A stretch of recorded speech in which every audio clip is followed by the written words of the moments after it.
Hello વિદ્યાર્થી મિત્રો, આદર્શ એજ્યુકેશન સોસાયટીમાં આપનું હાર્દિક સ્વાગત છે.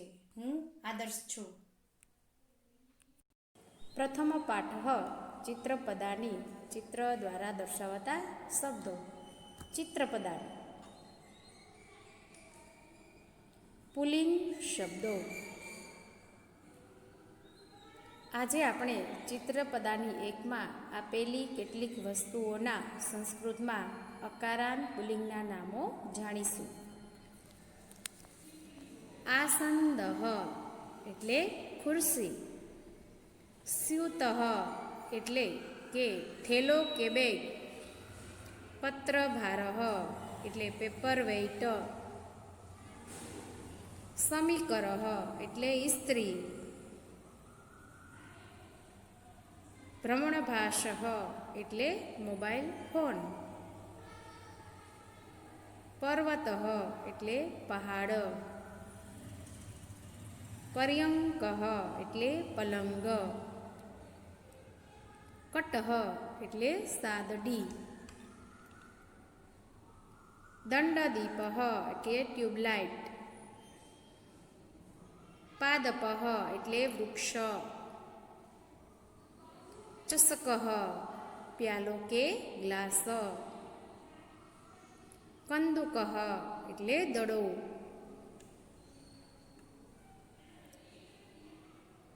સ્ત્રીલિંગ શબ્દો. હવે આપણે કેટલીક વસ્તુઓના સ્ત્રીલિંગ નામો સંસ્કૃતમાં જોઈશું, જે અહીં ચિત્રપદાની 2માં આપેલા છે.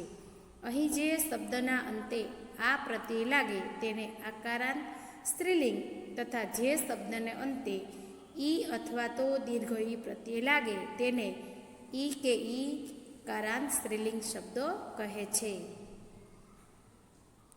નૌકા એટલે હોડી. સમાર્જની એટલે ઝાડુ કે સાવરણી. રંધિકા એટલે સ્પંચ. માપિકા એટલે ફૂટપટ્ટી. યોજની એટલે સ્ટેપલર. પત્રપેટિકા એટલે ટપાલ પેટી. વૃક્ષસાયિકા એટલે ખિસકોલી. અગ્નિપેટિકા એટલે માચીસ. નિશ્રેણીહ એટલે નિસરણી. સૂચિકા એટલે સોય. જપમાલા એટલે જપ કરવા માટેની માળા. તુલ્લા એટલે કે ત્રાજવું. નપુંસકલિંગ શબ્દો.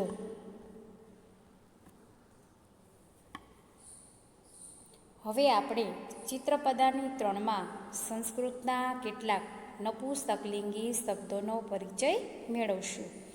અહીં પ્રત્યેક શબ્દને અંતે અપ્રત્યય લાગે છે, તેથી તે અકારાંત નપુંસકલિંગી શબ્દો કહેવાય. આ શબ્દને અંતે હલંત મ લગાડવામાં આવે છે. યુતકમ એટલે કે ખમીસ કે શર્ટ. ઉપનેત્રમ એટલે ચશ્મા. કંતકમ એટલે કાસ્કો. અગરલમ એટલે સ્ટોપર કે આગડો. પર્ણમ એટલે પાંદડું. વ્યંજનમ એટલે પંખો.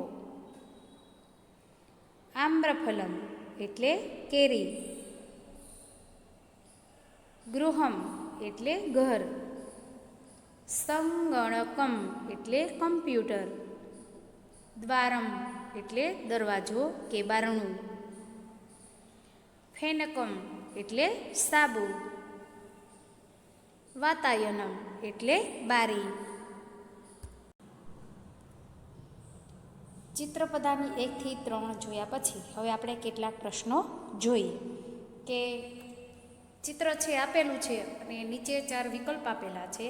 એમાં 4 વિકલ્પમાંથી એ ચિત્ર છે એને સંસ્કૃતમાં શું કહેવાય એ જવાબ છે એ મેળવવાનો છે. તો પહેલો પ્રશ્ન છે કે આ શાનું ચિત્ર છે? તો વિકલ્પ આપેલા છે. એ ચષકઃ, બી આસંદઃ, સી આસનમ, ડી પર્યંકઃ. તો ખુરશીને શું કહેવાય સંસ્કૃતમાં? આસંદઃ. બીજો પ્રશ્ન જોઈએ. આ શાનું ચિત્ર છે? તો વિકલ્પ આપેલા છે. એ સ્યુતઃ, બી કટઃ, સી સમીકરઃ, ડી કંદુકઃ. તો આ ચિત્ર સ્કૂલ બેગનું અથવા તો બેગનું છે, તો એને શું કહેવાય સંસ્કૃતમાં? સ્યુતઃ. ત્રીજો પ્રશ્ન જોઈએ કે આ શાનું ચિત્ર છે? તો વિકલ્પ આપેલા છે. એ આસંદઃ, બી શયનમ, સી સંજ્ઞા, કે ડી પર્યંકઃ. તો શેનું ચિત્ર છે? પર્યંકઃ. ચોથો પ્રશ્ન જોઈએ કે આ શાનું ચિત્ર છે? તો વિકલ્પ આપેલા છે. એ આસનમ, બી કટઃ, સી ચષકઃ, ડી સમીકરઃ. તો શું કહેવાય સાદડીને? કટઃ. ત્યાર પછી પાંચમો પ્રશ્ન છે કે આ શાનું ચિત્ર છે? તો વિકલ્પ આપેલા છે. એ ચષકઃ, બી આસનઃ, સી સ્યુતઃ, ડી જલપાત્રમ. તો ગ્લાસ કે પ્યાલાને શું કહેવાય સંસ્કૃતમાં? તો કે ચષકઃ. ત્યાર પછી છઠ્ઠું પ્રશ્ન હે આ શાનું ચિત્ર છે? આ શાનું ચિત્ર છે? તો વિકલ્પ આપેલા છે. પત્રભારઃ, સ્યુતઃ, કંદુકઃ, કે કટઃ. તો શું કહેવાય સંસ્કૃતમાં એને? કંદુકઃ. ત્યાર પછી સાતમો પ્રશ્ન જોઈએ. આ શાનું ચિત્ર છે? તો વિકલ્પ આપેલા છે. સમાર્જની, નિશ્રેણીઃ, દંડઃ, કટઃ. તો આને શું કહેવાય? સાવરણીને સમાર્જની. ત્યાર પછી આઠમો પ્રશ્ન છે. આ શાનું ચિત્ર છે? તો વિકલ્પ આપેલા છે. યોજિની, માપિકા, રંધિકા, કે તુલા. તો શેનું ચિત્ર છે? રંધિકા. ત્યાર પછી નવમો પ્રશ્ન જોઈએ કે આ શાનું ચિત્ર છે? તો વિકલ્પ આપેલા છે. યોજિની, બી રંધિકા, સી સમાર્જની, કે ડી સૂચિ. તો શું કહેવાય આને? સ્ટેપલરને યોજિની. ત્યાર પછી 10મો પ્રશ્ન જોઈએ કે આ ચિત્રમાં કયું પ્રાણી છે? વિકલ્પ આપેલા છે નીચે. એ મૂષકઃ, બી સસકઃ, સી સાયકા, ડી વૃક્ષ સાયકા. તો શું કહેવાય આને? વૃક્ષ સાયકા. ત્યાર પછી 11મો પ્રશ્ન જોઈએ કે આ શાનું ચિત્ર છે? તો વિકલ્પ આપેલા છે. એ સમાર્જની, બી સૂચિકા, સી નિશ્રેણીઃ, ડી તુલા. તો શું કહેવાય આને? નિશ્રેણીઃ. ત્યાર પછી 12મો પ્રશ્ન છે. આ શાનું ચિત્ર છે?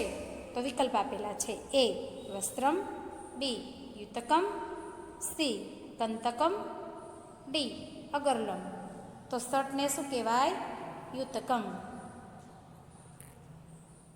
ત્યાર પછી 13મો પ્રશ્ન. આ શાનું ચિત્ર છે?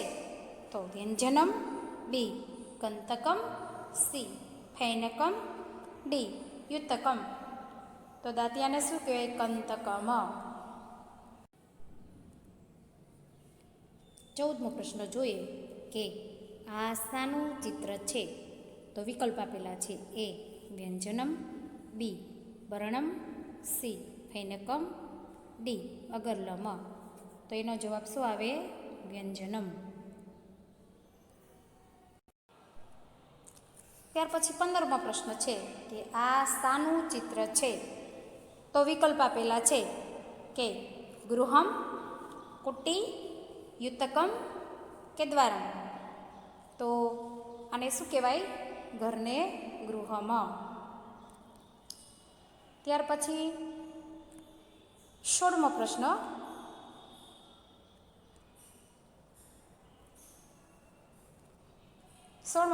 છે આ શાનું ચિત્ર છે? તો વિકલ્પ આપેલા છે. ચિત્રમ, સંગણકમ, દૂરદર્શનમ, કે દર્શનમ. તો કમ્પ્યુટરને શું કહેવાય? સંગણકમ. ત્યાર પછી 17મો પ્રશ્ન. સૂચિકાનો અર્થ શો થાય? તો વિકલ્પ આપેલા છે. એ સાવરણી, બી સોય, સી ખુરશી કે ડી પવિત્ર. તો સૂચિકાને શું કહેવાય? સોય. ત્યાર પછી 18મો પ્રશ્ન.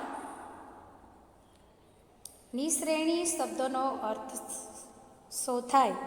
તો વિકલ્પ આપેલા છે કે નિસરણી, નિશાસો, નિશાની કે નિશાળ. તો નિશ્રેણીને શું કહેવાય ગુજરાતીમાં? નિસ.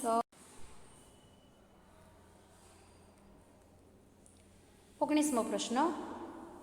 અગરલમનો અર્થ શો થાય? એ કમ્પ્યુટર, બી બારી, સી સ્ટોપર કે ડી પંખો. તો અગરલમને ગુજરાતીમાં શું કહેવાય? સ્ટોપર. ત્યાર પછી 20મો પ્રશ્ન કે કંદૂકનો અર્થ શો થાય? તો કંદૂક એના વિકલ્પ આપેલા છે. એ કાંદા, બી દડો, સી કંદોરો, ડી કંદમૂળ. તો કંદૂક એટલે દડો. તો એનો જવાબ આવશે બી દડો. Thank you.